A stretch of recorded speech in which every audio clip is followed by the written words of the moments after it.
बिहार में सीएम योगी आदित्यनाथ है और बिहार में योगी योगी हो रहा है और बिहार में सीएम योगी आदित्यनाथ ने ताबड़तोड़ रैलियां शुरू कर दी है, चुनाव प्रचार प्रसार शुरू कर दिया है। सीएम योगी आदित्यनाथ का बिहार में संबोधन चल रहा है, वो क्या कुछ कह रहे हैं आपको सुनवाते हैं। उत्तर प्रदेश और बिहार का संबंध चोली दामन का संबंध है। कोई इसे दूर नहीं कर सकता, कोई इसे तोड़ नहीं सकता।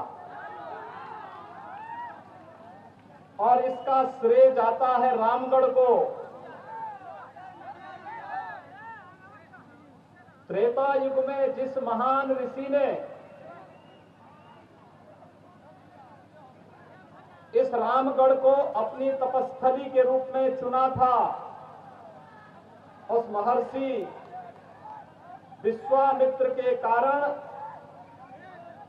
उत्तर प्रदेश और बिहार एक आपसी इस संबंध के साथ जुड़े कि आज भी हम सब उसी भाव के साथ, उसी श्रद्धा के साथ बिहार के साथ या उत्तर प्रदेश, बिहार के लोग उत्तर प्रदेश के साथ जुड़ते हुए दिखाई देते हैं।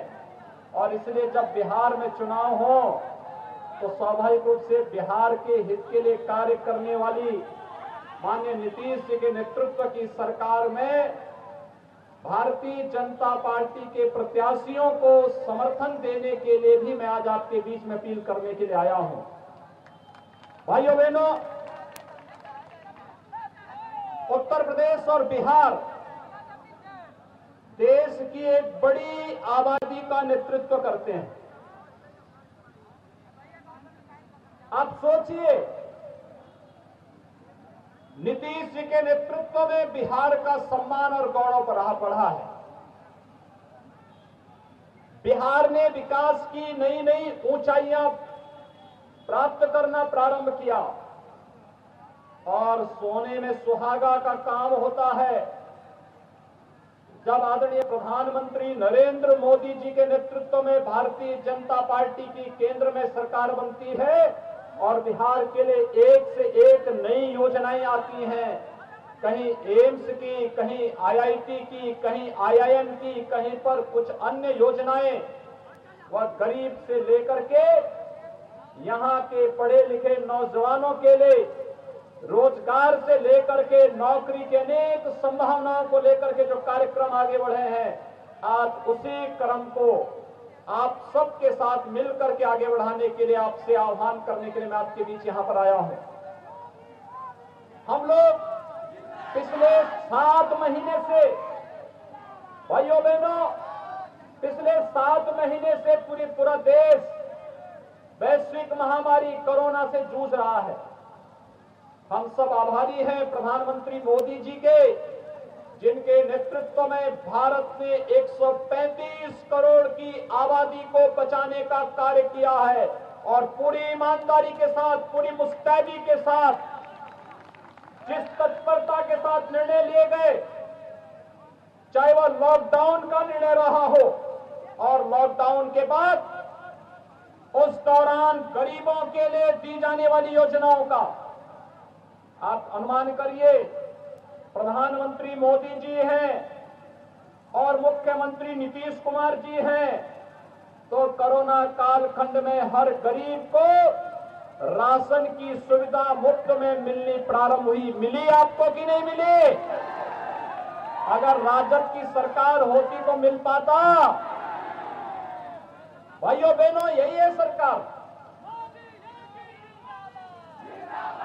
मोदी जी की सरकार केंद्र में थी तो गरीबों के, किसानों के खाते में पैसा पहुंचना प्रारंभ हुआ।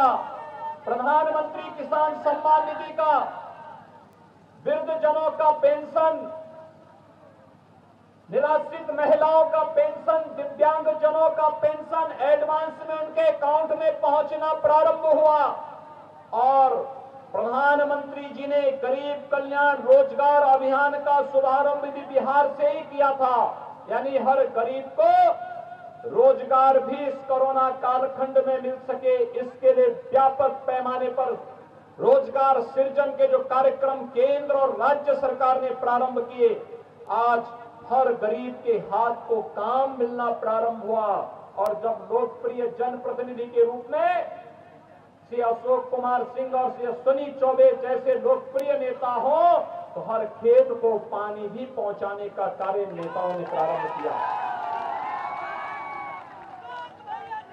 एक तरफ विकास की योजनाओं को लेकर के कार्य करने वाली सरकारें, और दूसरी तरफ जाति के नाम पर, क्षेत्र के नाम पर, भाषा के नाम पर लड़ाने वाली, व्यापक नरसंहार करने वाली।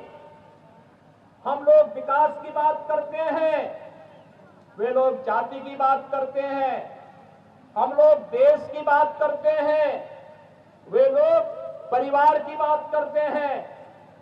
हम लोग सबका साथ, सबके विकास की बात करते हैं, तो वे लोग बात करते हैं कि नहीं, देश के संसाधनों पर एक मजहब विशेष का अधिकार है। ये मानसिकता देश को विघटन की ओर ले जाने की मानसिकता है। और भारतीय जनता पार्टी और उसके सहयोगी दलों की मंशा एक भारत श्रेष्ठ भारत की परिकल्पना को साकार करने की है। एक भारत श्रेष्ठ भारत की परिकल्पना साकार करने का कार्य होना चाहिए, या देश को जाति, मत, मजहब के आधार पर विभाजित करने की उन कुत्सित मंशाओं को, जिनके कारण देश के अंदर आतंकवाद फैला था, जिनके कारण नक्सलवाद पनपा था, जिसके कारण अराजकता फैली थी, ये जनता को तय करना है। और यही आह्वान करने के लिए मैं आज आपके बीच में आया हूं। भाइयों बहनों, मैं आपसे पूछना चाहता हूं, मोदी जी पिछले 6 वर्षों से देश के प्रधानमंत्री हैं, और मोदी जी के नेतृत्व में भारतीय जनता पार्टी की सरकार देश के अंदर शासन कर रही है। मोदी जी के पहले 10 वर्षों तक कांग्रेस नेतृत्व की सरकार केंद्र में थी, राजद उसका सहयोगी दल था, बाकी अन्य लोगों का कोई अता पता नहीं था। लेकिन मैं आपसे पूछना चाहता हूं, प्रधानमंत्री मोदी जी ने पिछले 6 वर्षों के दौरान बिना भेदभाव के गरीबों को मकान देना प्रारंभ किया। हमने गरीब को मकान देने में उसकी जाति नहीं देखी, उसका मत और मजहब नहीं देखा। हम लोगों ने तो 2011 के सर्वे के अनुसार जो लोग गरीबी रेखा के नीचे जीवन यापन करने की श्रेणी में आते थे, उन सबको मकान देने का कार्य किया, उनको बिजली का कनेक्शन देने का कार्य किया, उन्हें आयुष्मान भारत में 5 लाख रुपए की उन्हें सहायता, सालाना स्वास्थ्य का बीमा कवर मिले इसकी व्यवस्था की, उनको रसोई गैस के कनेक्शन निःशुल्क देने के कार्य किए। इसमें न किसी की जाति देखी गई, न किसी का मत देखा गया, न किसी का मजहब देखा गया। ये तो सबका साथ और सबके विकास की भावना के साथ ये कार्य सभी के हित के लिए एक साथ आगे बढ़ाया गया। लेकिन ये काम कांग्रेस और राजद की, कांग्रेस नेतृत्व की सरकार ने आखिर क्यों नहीं किया? कांग्रेस को देश के अंदर सर्वाधिक समय तक शासन करने का अवसर मिला था। कांग्रेस के नेतृत्व की सरकार ने आखिर ये कार्य क्यों नहीं किया? कारण विकास उनके एजेंडे में नहीं था, गरीब उनके एजेंडे में नहीं था, किसान और नौजवान उनके एजेंडे में नहीं था, महिलाएं उनके एजेंडे में नहीं थी। उनके तो यहां केवल एक परिवार देश के अंदर शासन करे, ये कांग्रेस चाहता था। और राजद भी, आपने देखा होगा कि राजद में 4 के अलावा किसी 5वें की फोटो कहीं दिखाई देती है क्या? भाई, जहां पर पोस्टर में तक जगह नहीं दे रहे हो तो क्या सत्ता में जगह देंगे? तो फिर जो लोग पोस्टर में जगह नहीं दे पा रहे हो, वे सत्ता में क्या जगह दे पाएंगे? और इन लोगों का पेट तो इतना बड़ा है कि भाइयों बहनों, गरीबों का राशन तो खाए खाए, यहां पर तो गाय भैंस का चारा भी खा गए थे।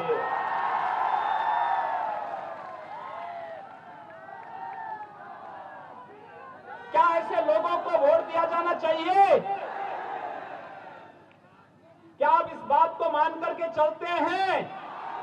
मोदी जी के नेतृत्व में, नीतीश जी के नेतृत्व में विकास हुआ है ना?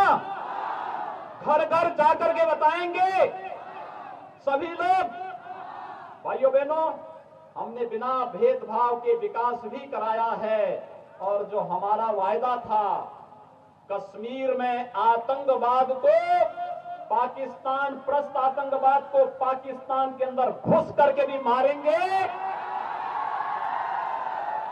और बिहार की जनता से किया गया वायदा, मर्यादा पुरुषोत्तम भगवान श्री राम के भव्य मंदिर के निर्माण को भी बनाएंगे। कर दिया ना पूरा। अब तो कोई ये नहीं कहेगा ना, कोई ये तो नहीं कह सकता कि भारतीय जनता पार्टी ने वायदा खिलाफी की है। कोई कहेगा? मुझे याद है जब लॉकडाउन के दौरान बिहार के बहुत सारे नौजवान उत्तर प्रदेश होते हुए आ रहे थे।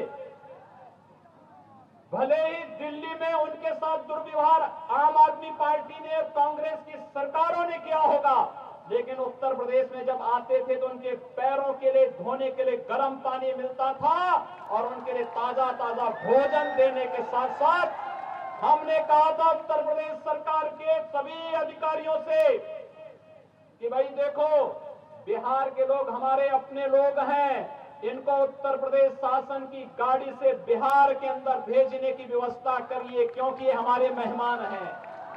भाइयों बहनों, कोई भेदभाव नहीं। और वही भाव लेकर के आज फिर हम आपके बीच आए हैं आपसे कहने के लिए, हमने तो जनता का काम भी किया और राम का काम भी किया है। और इसलिए रामगढ़ की जनता से यही अपील करने के लिए मैं आया हूं कि अशोक कुमार सिंह जी ने और अश्विनी चौबे जी ने बहुत काम किया है, लगातार जूझते रहे। यहां के किसानों की जो मांगे थी पंप कैनाल की, क्योंकि ये क्षेत्र हमारे चंदौली और उसके आसपास के क्षेत्र से घिरा हुआ है। मैं जानता हूं क्षेत्र धान के कटोरे के रूप में विख्यात है। इस क्षेत्र के किसानों को आजादी के बाद अगर कांग्रेस नेतृत्व की सरकार ने सही रूप से यहां के लोगों का सम्मान किया होता और सुविधाएं दी होती, तो अकेले उत्तर प्रदेश और बिहार पूरी दुनिया का पेट भरने की क्षमता रखता है। और उसमें चंदौली और रामगढ़ क्षेत्र इसका उदाहरण है। मेरा मानना है प्रकृति और परमात्मा की और गंगा मैया की इतनी बड़ी कृपा यहां पर है कि वास्तव में इस क्षेत्र में प्रोत्साहन की आवश्यकता थी, और ईश्वर की कृपा से आज देश के अंदर दुनिया का सबसे लोकप्रिय नेतृत्व आदरणीय मोदी जी के नेतृत्व में भारत के अंदर की सरकार कार्य कर रही है। और बिहार के अंदर याद करिए नीतीश जी के पहले किस प्रकार की सरकार बिहार में थी। यानी राजद की उस सरकार ने बिहार के नौजवानों के सामने पहचान का संकट खड़ा कर दिया था। बिहार का नौजवान कहीं जाता था, अपनी बिहार की पहचान को छुपाने के लिए मजबूर होता था। भाइयों बहनों, हमें ऐसा नेतृत्व नहीं चाहिए जो हमारी पहचान के लिए संकट खड़ा कर दे, जो हमारे विकास के लिए स्वयं संकट खड़ा कर दे, जो विकास के लिए आने वाले पैसे को स्वयं डकार ले और विकास के इस पैसे को अपने परिवार के लिए और फिर विकास से बाधित जनता को अपराध और आतंकवाद की ओर धकेल दे। इस प्रकार की सरकार बिहार की जनता को स्वीकार्य नहीं होना चाहिए। और इसीलिए मैं आप सबसे अपील करना चाहता हूं, एनडीए ने नीतीश कुमार जी के नेतृत्व में भारतीय जनता पार्टी और साथ साथ वीआईपी पार्टी, हम पार्टी जैसे सभी लोगों के साथ मिलकर के बिहार के अंदर एक मजबूत राष्ट्रीय जनतांत्रिक गठबंधन के साथ एनडीए, जो नेशनल डेमोक्रेटिक अलायंस हमारा है, एनडीए ने मिलकर के आज बिहार के अंदर चुनाव लड़ने के लिए एक साथ मिलकर के हम फिर से आपके साथ आए हैं। मैं आप सबसे अपील करना चाहूंगा, भारतीय जनता पार्टी और जदयू से जुड़े हुए इस गठबंधन कि जितने भी प्रत्याशी हमारे हैं, आपके नातेदार, आपके रिश्तेदार, आपके मित्रगण, आपके शुभचिंतकगण जो भी बिहार में हो, उन सब से अपील करिए, सोशल मीडिया का इस्तेमाल करिए, केंद्र और प्रदेश सरकार की योजनाओं को उन तक पहुंचाइए और फिर कहिए कि मोदी जी के नेतृत्व में देश आगे बढ़ रहा है और नीतीश जी के नेतृत्व में बिहार तेजी के साथ विकास के पथ पर अग्रसर हो रहा है। इन दोनों नेतृत्व को एक बार फिर से बिहार के अंदर सरकार ला करके हम आगे बढ़ाएंगे। यही अपील करते हुए बिहार के अंदर विधानसभा चुनाव में रामगढ़ क्षेत्र से अशोक कुमार सिंह को भारी मतों से कमल चुनाव चिन्ह पर वोट देकर के जिताने की अपील करते हुए मैं आप सबका एक बार फिर से अभिनंदन करता हूं। वाणी को देता हूं विराम। जय जय श्री राम, जय जय श्री राम। आप सबसे मेरी अपील है, कोरोना का संकट टला नहीं, चुनाव भी करेंगे, 2 गज की दूरी और मास्क जरूरी का इस्तेमाल जरूर करें, इसका ध्यान जरूर रखें। आप सबके प्रति मेरी शुभकामनाएं। धन्यवाद। जय जय श्री राम। तो अभी बिहार के कैमूर से आपने यूपी के सीएम योगी आदित्यनाथ को सुना और इस दौरान सीएम योगी आदित्यनाथ ने लालू का नाम लिए बिना चारे घोटाले को लेकर लालू पर निशाना साधा। वहीं आर्टिकल 370 और राम मंदिर का वादा हमने पूरा करके दिखाया, इस दौरान अपने भाषण में सीएम योगी आदित्यनाथ ने कहा। और इसी के साथ आगे उन्होंने कहा कि हम भेदभाव की राजनीति नहीं, सबका साथ सबका विकास कर रहे हैं। नीतीश कुमार के नेतृत्व में बिहार फल फूल रहा है। वहीं पीएम मोदी के नेतृत्व में देश का कायाकल्प हुआ है और नीतीश कुमार से पहले की सरकार में बिहार की पहचान छुपी हुई थी और विकास का पैसा जो है सब लोग डकार गए थे, लेकिन नीतीश कुमार के नेतृत्व में प्रदेश फल फूल रहा है। ये तमाम बातें इस दौरान कही।